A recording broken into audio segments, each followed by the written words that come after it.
Hello and welcome to today's lecture on development aids and troubleshooting techniques. Developing a microcontroller based system starting from scratch without using any hardware or software development aid is a very time consuming and tedious task, particularly for a beginner. Fortunately, a number of development aids like system development kits, simulators, Prom programmers, in-circuit emulators are available uh, in the commercially available in the market. These development aids can be conveniently used by the user system designer, and to a great extent it alleviates the burden of the system designer. Not only that, the time for system development is reduced significantly, time and effort is significantly reduced, and debugging also can be done very conveniently. So let us look at the outline of today's talk. We shall discuss hardware software co-design, hardware development steps. These are necessary so that you can understand what is really needed for software development, or what are the development steps of a system, what are the hardware and software development steps, then software development steps, then we shall discuss about the system development kits, cross assemblers and simulators, Prom programmers, then full featured development systems, and finally logic analyzers. So these are the topics we shall discuss in this particular lecture. First, let us consider a very important topic, that is hardware software co-design. A system specification is given by the user, maybe in some high level language. Then system specification is closely analyzed in the beginning, and you have to perform hardware software co-design, partitioning. Why this is necessary, let us try to understand. It is possible to realize or implement a particular task or a function either by software or by hardware or by a mixture of hardware and software. All these three possibilities are existing. Now let us consider a very simple example. Suppose you have to realize an AD converter, analog to digital converter, for a particular application. What can be done? Suppose this is your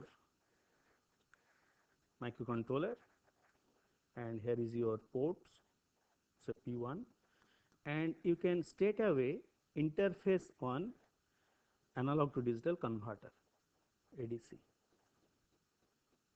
And obviously here you will apply the analog input. In this case, you have used one hardware analog to digital converter, and of course you will require some lines for handshaking, as we have already discussed.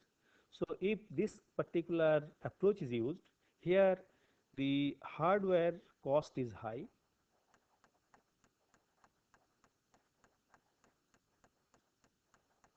but software is small.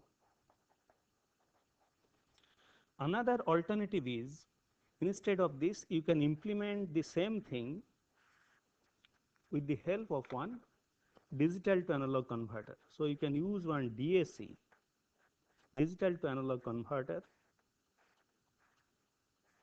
You will use one comparator, say here will be one output of a comparator.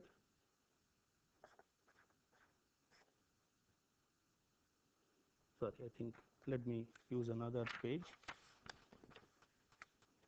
Say this is your microprocessor, and this is connected to one DA converter. DA converter output can be fed to one comparator. Other input of the comparator can be applied. You can apply analog input. Then this analog output can be fed back to the microprocessor or microcontroller. So, in this case, hardware cost is low,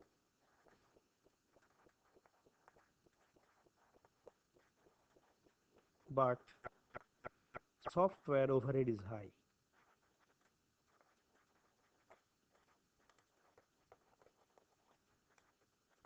So, here you see there is a hardware software trade off. If you use this, then the cost of the hardware is high, software development effort is very small. On the other hand, here hardware cost is low, but software development overhead is high. So, in the beginning you have to perform hardware software partitioning. You have to decide which part of the system you will implement by hardware, which you will realize by software, and which kind of mixture you will use. And after that has been decided, you will partition into two parts. One is hardware part, another is software part. Then it will follow different paths. One path is for hardware development, another path is for software development. And you have to perform hardware design in the hardware development path, then hardware testing and verification. And we shall discuss in detail these two steps. And after that is done, side by side, you will also continue to develop software design, software testing and verification. Maybe these two can be done concurrently or one after the other, whatever it may be. And after both are finished independently, then you have to perform what we can call hardware software integration. You have to integrate the hardware and software and then verify the integrated system.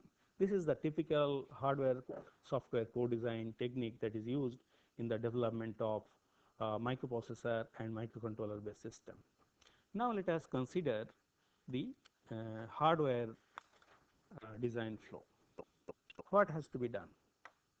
The first step is system level block diagram. You have to make a system level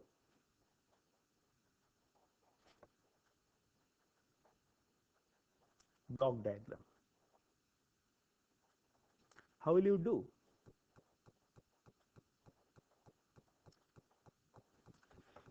It is always advisable to start from the transducers and actuator sides. What are the different actuators? What are the different transducer you will require? For example, how many AD converters, how many DA converters, how many relays, and different types of peripherals like keyboard, display, and various other things required. You start from that.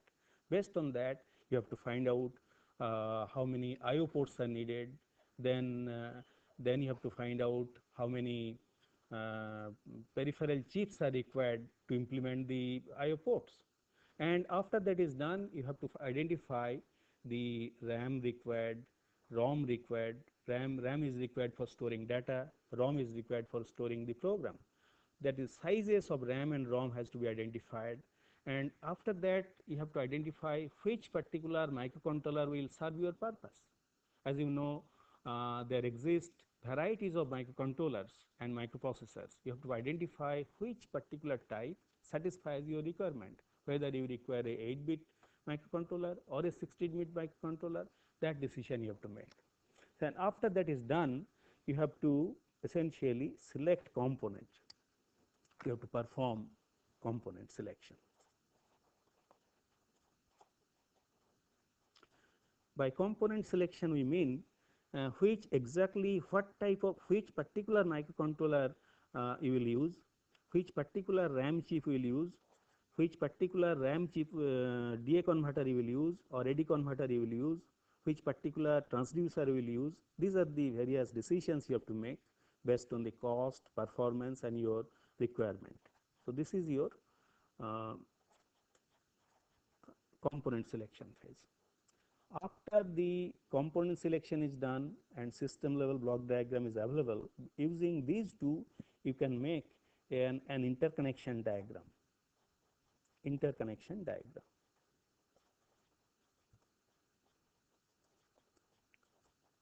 Using this interconnection diagram is very much essential for the fabrication of the prototype. So, this interconnection diagram will lead to what is known as wiring chart.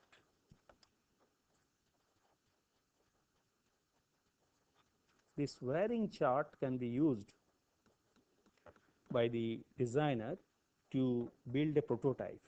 Prototype means you have to fabricate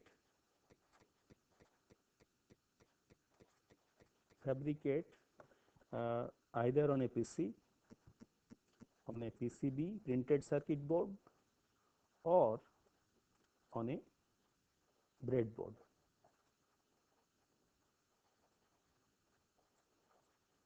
So either on a printed circuit board or a breadboard, you will make the prototype. And once this prototype is done, you have to check whether it is a working system or not, it is working or not. Because after you have fabricated it, it may not be working correctly. So you have to perform verification of the hardware. Verification. Verification of hardware functionality.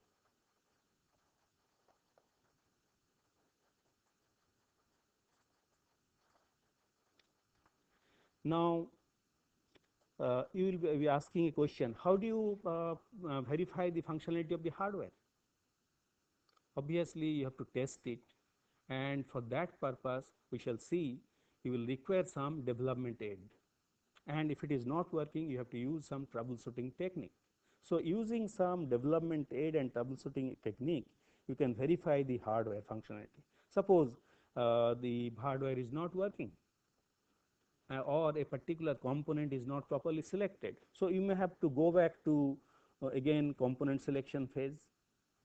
A particular component may not be selected correctly, or there may be some mistake in the interconnection diagram. So you have to modify the interconnection diagram, then again verify it until it is ready. So you have to perform modification, if any.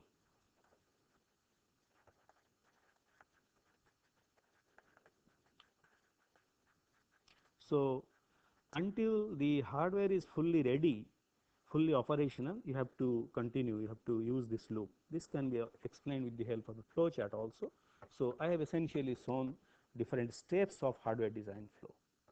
Now the hardware part, after, as I explained, after the partitioning of the hardware part can be designed in this way: hardware design and hardware testing and verification. Similarly, the software side, software part has also been developed, and for that purpose you have to perform software development using this software design flow. First of all, you have to identify all modules. So first step is identification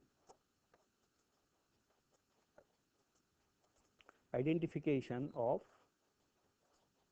all modules. You may recall that I mentioned about modular programming.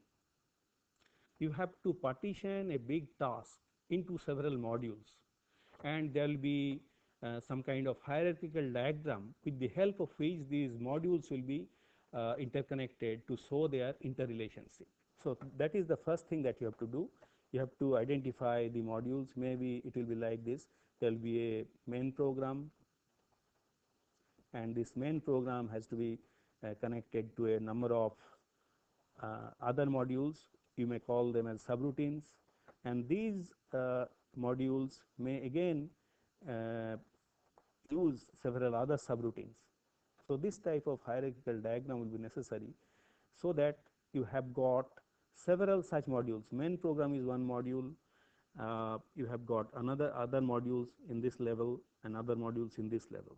So main program may be independent of the input output devices, because it essentially it is interacting with other software layers. But the lower level modules are essentially, you will find they are nothing but device drivers. You have different types of input output devices. So the lower level modules will be essentially device drivers. So in this way, you will be performing the identification of all modules. Then as I said, you will make a hierarchical diagram, preparation of a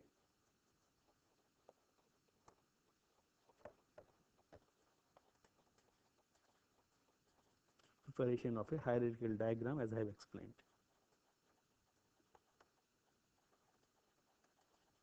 hierarchical diagram. This hierarchical diagram will explain the interrelationship of different modules. And after the hierarchical diagram is implemented, as you know, each of these modules can be independently developed and tested. And so you will prepare some kind of flow chart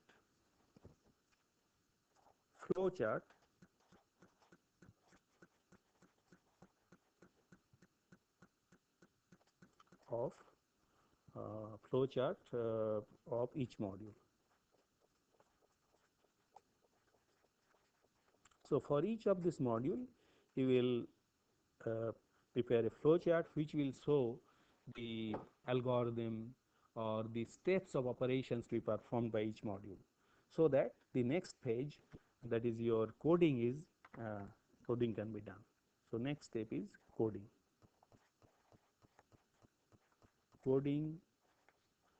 in assembly language.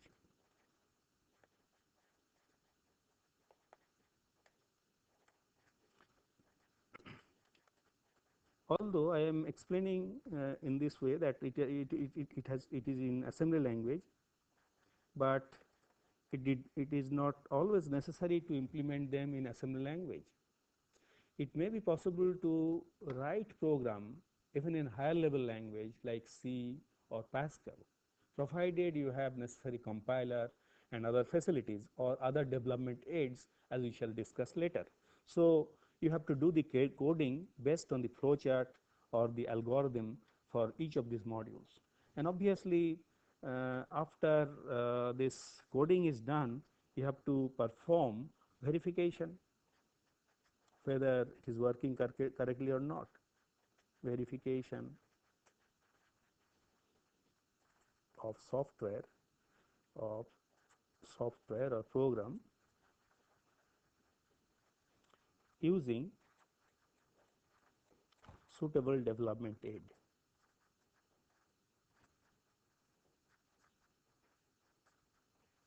Development. We shall see what are the various development aids are available.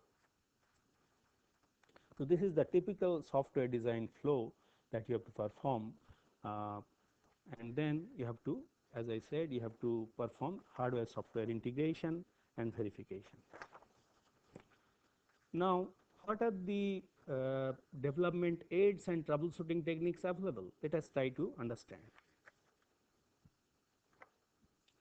First and the simplest and cheapest system development available is System Development Kit or SDKs. What is a system development kit? As I explained in the beginning, it is very difficult and a time consuming and tedious task to develop a microcontroller based system starting from scratch. First of all, you have to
System Development Kit SDK.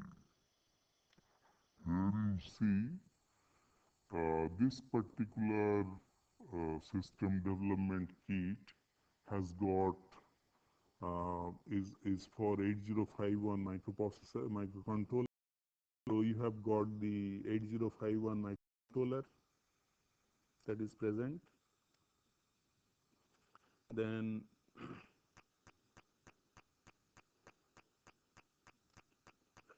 so here is your keyboard. This is the keyboard. This is the display with the help of which user can interact. It has got its RAM. Here is a ROM, some monitor program, and there is a extra ROM socket where you can develop some software and put it here for some application. And apart from that, there is facility for interfacing some extra input output devices through these ports. So here is a 8255 port through which you can interface additional input output devices that is necessary for your application. And in this particular kit SDK, you can use it in two modes. For example, you can use it in the typical keyboard mode.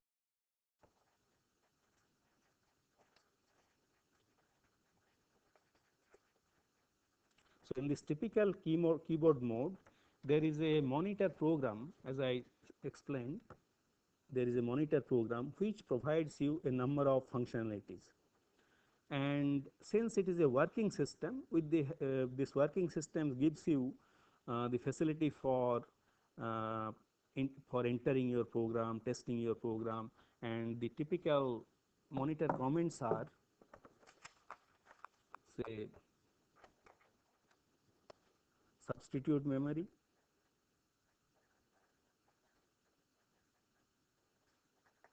with the help of which you can enter your program and data through the keyboard into the data RAM and data RAM and program. Then examine register. There is a key for examine register. Here, for example, this is your examine register key, substitute memory key, with the help of which you can enter your program in memory. Substitute examine register key, you can check various register contents. Then you have got other functions like block move. You can move a block of data from one particular part of memory location to the other part. Then in addition to these three functions, you have two very interesting functions. One is your go. You can execute an application program. After you have developed your program, you can load it into this particular ROM socket. Then you can execute it with the help of this go command. This go command will allow you to execute a program. Go, and then you have to provide the address of the memory location where the program starts.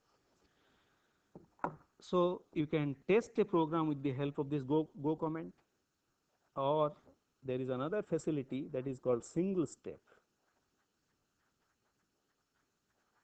This is a very invaluable tool for debugging.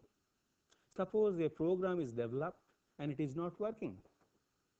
What can be done?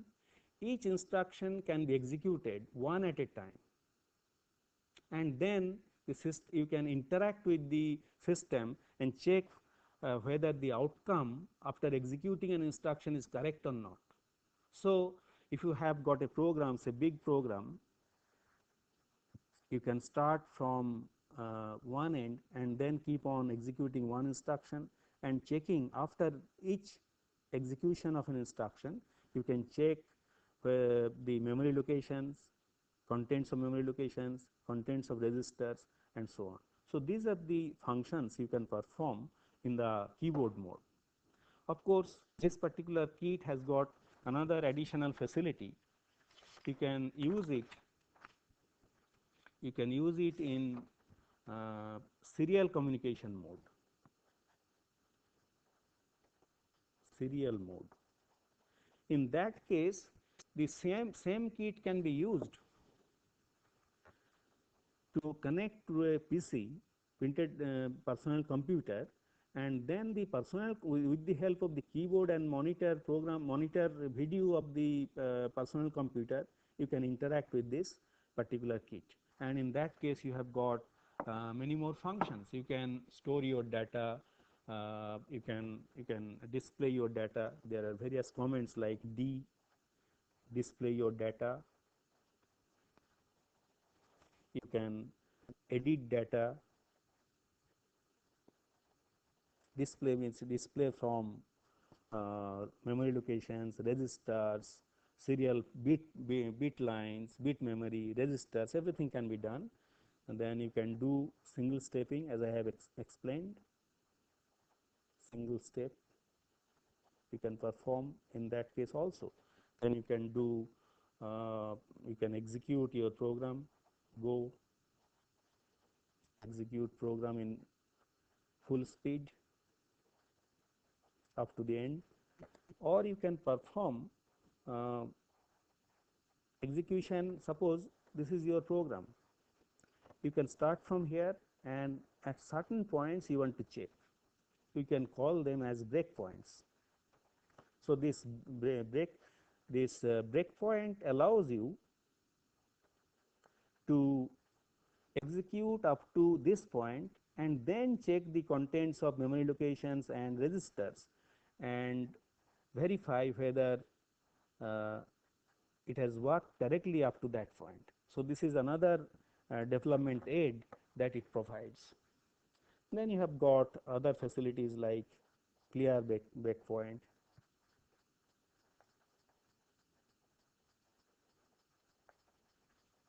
clear breakpoint.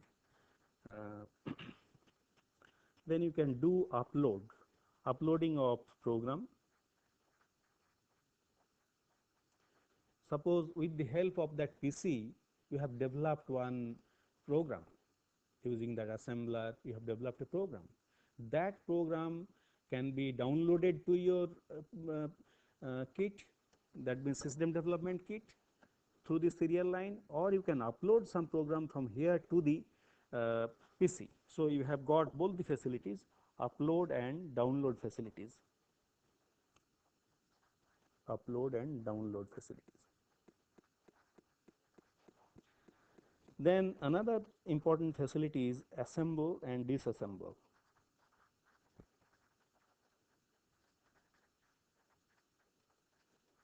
Disassemble.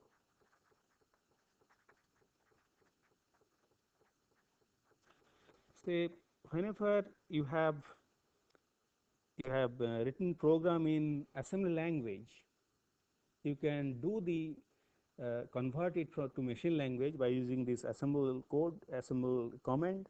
And also if you have a program written in machine language, that is, suppose you have downloaded some program which is already in ROM, uh, uploaded it into the PC, then you can convert it into assembly language. So both are provided here. So here in this particular mode, your facilities are more. Essentially, what is possible here, you're using this kit, you get a working system, then you can interface additional hardware and develop additional software. Then the software can be loaded into the Prom programmer, and additional hardware will be external to it, and you can configure it for any particular application. That is the biggest advantage of this type of kit. Now, with the proliferation of personal computers, what has happened nowadays, uh, everybody is having a PC in his office, in his house. So with the proliferation of personal computers, many development aids and troubleshooting tools are available, which can be advantageously used. And simplest development aid is assembler or cross assembler. We may call it cross assembler.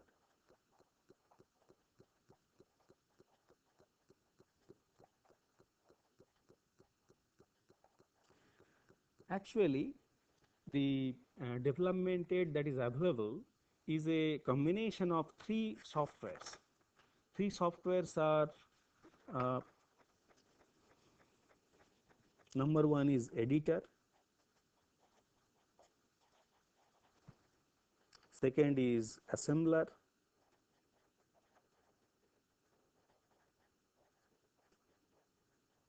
third is simulator. Let me explain the function of these three software tools which can be used for development and debugging. What you can do by editor? Editor is essentially a text editor. It allows you to enter your program, modify your program either in assembly language or in high level language, and also it allows you various other facilities like cut and paste, redo, then you find a particular piece of text or replace. With the help of this editor program, the user can very conveniently write his program, assembly language program, or a program written in high level language if it is permitted, and enter into the PC and store it as a file in the PC. Then it can be assembled. So you can with the help of this assembler, you can assemble the individual source files. So it will convert the source code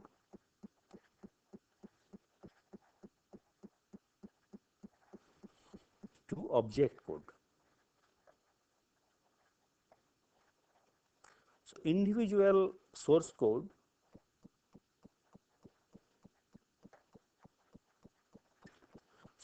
can be converted into object codes, or you may have a number of modules, as I have explained in the beginning.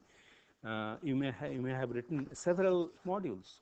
So for each of these, there will be a separate source codes.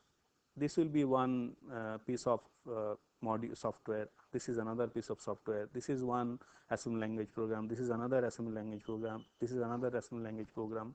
All of them can be linked together. So you can link them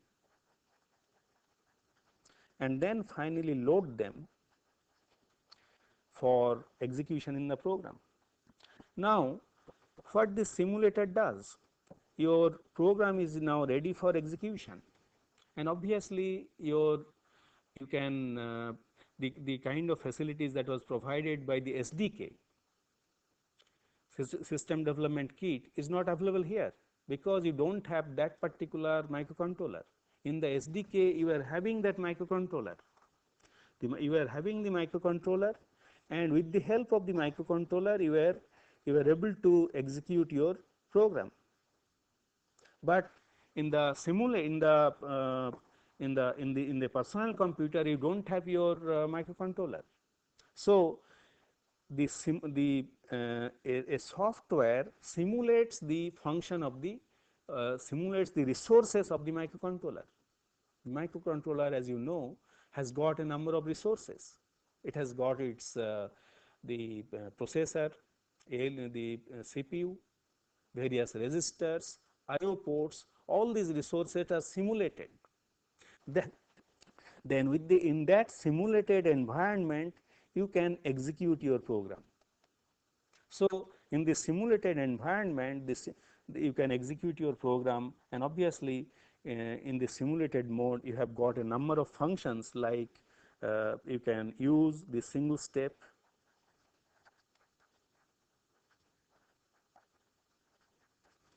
you can use breakpoint,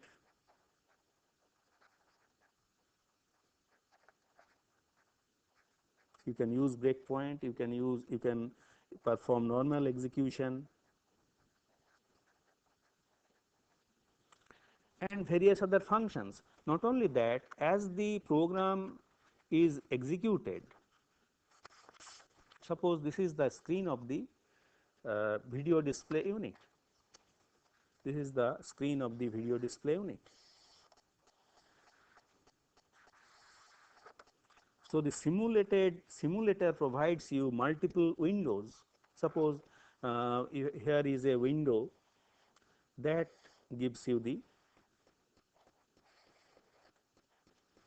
memory, which displays the program memory, and there can be here you can show the various registers. Here are the registers.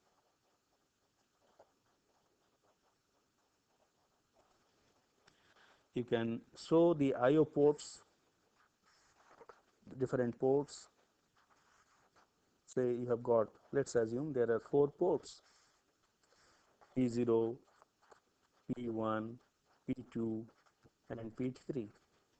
These ports, so with as you execute your program, then those the change in the memory content of memory locations, change in the content of registers, say A, B, and various other registers that you have got, even the special function registers or the contents of stack, all are shown on different windows in a dynamic manner. That means as the program is executed, suppose you are executing in single stepping mode. As you execute one instruction, the change in the content of the memory locations, change in the content of the registers, change in the content of some special function registers, change in I/O ports, all are displayed in multiple windows on the video screen. So, it provides you a very convenient way of checking the inner world of the microcontroller.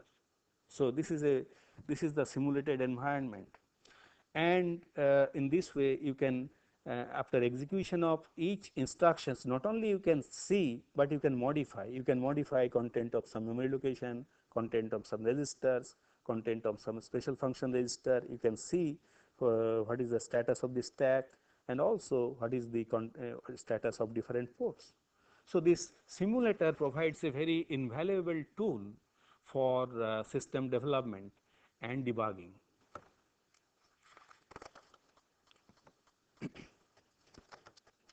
Now, after the system assembler and I mean after the simulator, let us now focus our attention to other uh, tools and techniques, other tools that can be used, that is necessary in microcontroller based systems. Uh, One is Eeprom Programmer.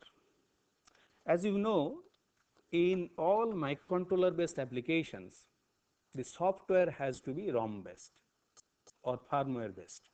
As you know, it is a microcontroller based systems are essentially embedded systems, and they are developed for a particular application, and that particular the program for that particular application or that application software is ROM based.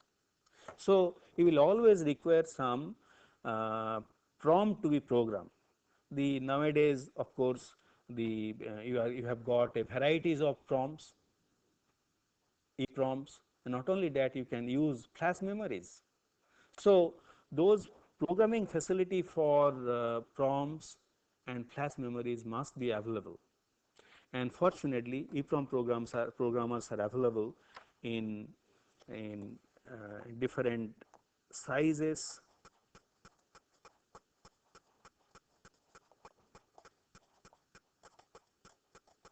shapes, and capabilities.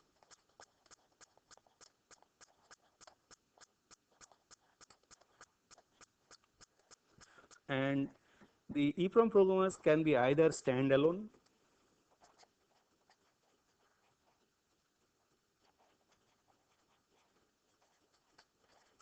so whenever an Eeprom programmer is standalone, you have to first assemble a program, get a listing of the program, and then that program in the hex code form has to be entered into this standalone Eeprom programmers, then burn one EPROM or a flash memory.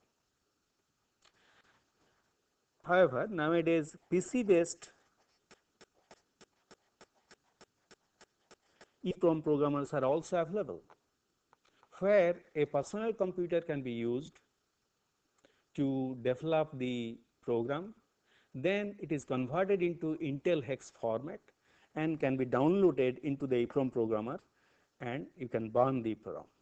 Let us go to the microprocessor application laboratory to see what are the different types of Eeprom programmers available. We have come to the Microprocessor Application Laboratory of Computer Science and Engineering Department of IIT Kharagpur. Here the students carry out microprocessor based system development, and I shall show you some real life Eeprom programmers. This is one Eeprom programmer which can be used in standalone mode. As you can see, it has got built-in keyboard with the help of which you can give comments, enter data, and so on. And also there is display with the help of which you can see the response, and you can perform different functions, like you can select a particular type of device. For example, here you can put either 24 pin or 28 pin EPROMs, and with the help of this zip socket, for example, this is a EPROM which is 24 pin, you can put it this way, or if it is a PROM of bigger size, that is 28 pin, that also you can fit. So a wide varieties of EPROMs can be programmed, and you can check whether it is empty or not. You can, after you have loaded the program, then you can burn the PROM, or a already burned PROM can be checked with the help of this. So these are the functions that can be carried out with the help of this standalone Eeprom programmer. This is a second type which I am showing. This is again a universal PROM programmer, and a wide variety of EPROMs can be programmed with the help of this Eeprom programmer. However, you will require a personal computer to use this Eeprom programmer. As you can see, there is a serial port with the help of which you can connect it to the PC, and in the PC you can develop your program using assembly language, and after you have assembled the program, that Intel hex format of data can be transferred to the Eeprom programmer. Then you can burn the PROM after putting the PROM in this socket. So this is second type. Let's come to the third type of Eeprom programmer, which is the latest one. As you can see, this is smaller in size. However, it is more versatile than the other two that I have shown. And this Eeprom programmer, as you can see, can be connected to the PC with the help of a parallel port, and here the power supply is connected. This Eeprom programmer is completely controlled by a personal computer PC, and as you can see here, there is a toolbar which is shown. With the help of this toolbar, different functionalities of the Eeprom programmer can be selected. You can select, for example, this is for editing data. Then this one you can use for selecting a particular device, or you can use it to load a particular program into the different type of storage device. So you can perform different types of functionalities with the help of this. And in this case, it is quite versatile in the sense, since it is PC based, in the PC you can have the assembler, linker, loader, and after the program is developed, again it is converted into hex format. Then you can load it from the PC to the Eeprom programmer and burn it. So this is the Eeprom programmer of third kind, and it can be used advantageously for a variety of EPROMs. For example, here, as you can see, you can have EPROMs starting from 24 pin to 40 pin. So EPROMs of different sizes can be programmed, and different make can be programmed with the help of this Eeprom programmer. Let us now consider another very important development aid, that is your full featured development aid. Full featured development aids are available either uh, as a proprietary system developed by Hewlett Packard, Tektronix or Philips. However, nowadays PC based full featured development systems are also available. I shall discuss about one the development system which is PC based.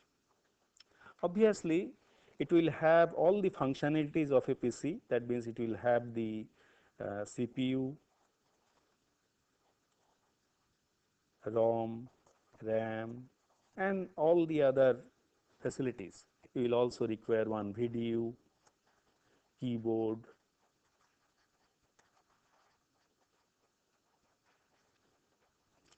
then you will also require a printer,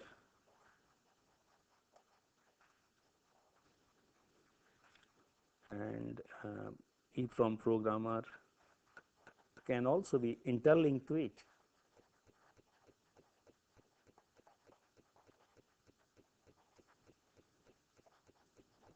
Hard disk,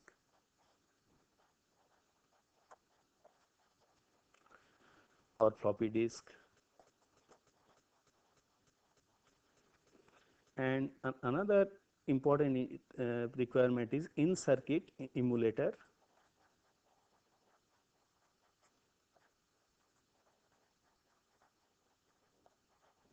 interface.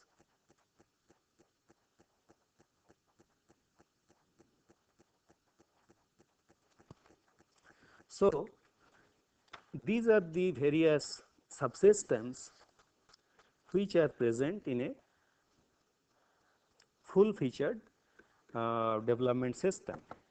So, this is the hardware requirement of a full featured development system. Apart from this, you will sometimes you will be having compiler,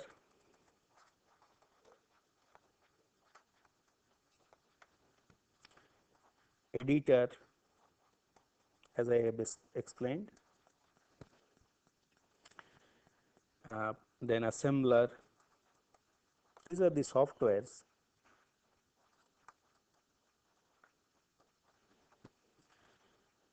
Eeprom Programmer which can be interfaced to it.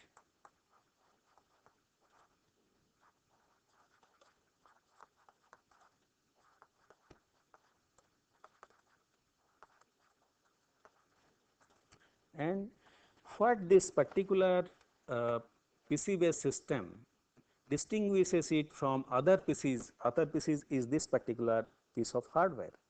With the help of this in-circuit emulator interface, you can connect it to the system under development. So, this is your system under development. Here is your CPU, the processor, microcontroller, here is your memory, and here is your input output devices.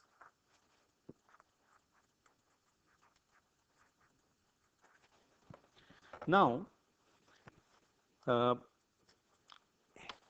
this particular development system has a pod and that pod can be connected in place of the CPU. So, instead of simulated environment, here the programs can be executed in an emulated environment. By emulated environment, I mean here you can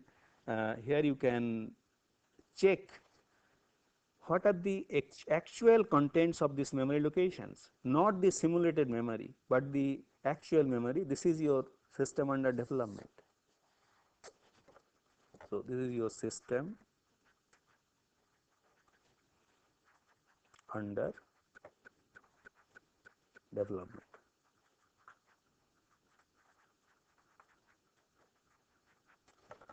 So, in this system under development, the advantage is here I have talked about RAM.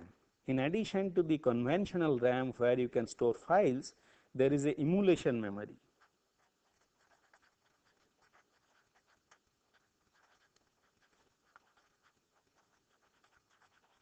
That means the program and data initially can be stored in the simulation memory, but as it is developed by using the traditional facilities that is provided like single stepping, breakpoint, and all these are provided here. And then after it is developed, you can transfer it from this this emulation memory to the actual memory that can be transferred. Then you can check it. In other words, here the hardware, not only the software can be developed, the way it can be developed by using the development kit. You can also develop the hardware in an incremental manner. Initially, there may not be any hardware, but you can gradually add memory and input output devices and check them in practice. In case of emulator, as you have seen here, these ports are not really the real ports, but the simulated ports. But here it can be the actual ports of your system under development. You can check it.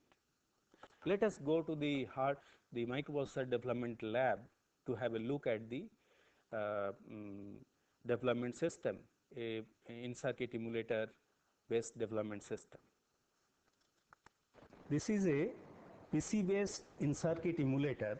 As you can see, this in-circuit emulator is meant for 8051 microcontroller, and this in-circuit emulator hardware can be interfaced to the PC with the help of serial port. Then uh, from this in-circuit emulator box, as you can see, one prod is coming, which can be connected to the system under development. This is the system we are under development, and in place of the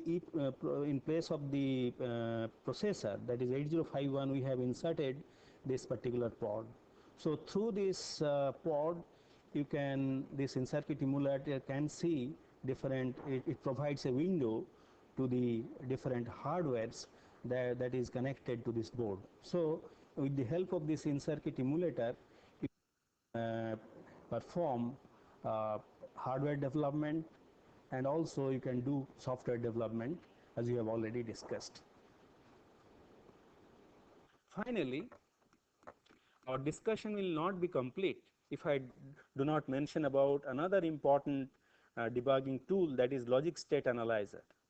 Logic state analyzer is just like an oscilloscope of analog domain. Here, of course, it is in the digital domain. So logic state analyzer is an oscilloscope of the digital domain. What can be done? So this is your system under development. It can be interfaced to this logic analyzer. It has got various functional blocks like input lines. A number of lines in groups of 8 and 16 pins can be connected to this logic analyzer. Then there is a real-time processor which generates clocking and triggering. The various signals that is being, for example, at these lines, data lines, the digital values of them can be stored in these memory locations. Then they can be displayed on this display. Not only that, suppose you want to excite some, you want to generate some signal which has to be applied some port. So with the help of this pattern generator, under the control of this instrument control, you can generate some pattern, you can apply to some of the pins.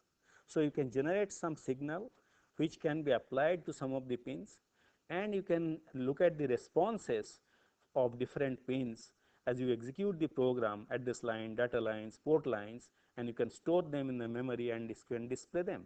Then you can debug whether it has worked correctly or not. So this is the function of the logic state analyzer.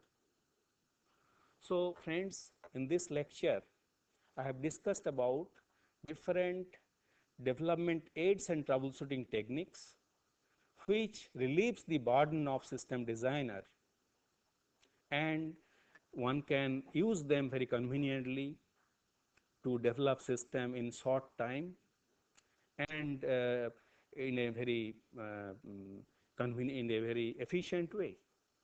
Thank you.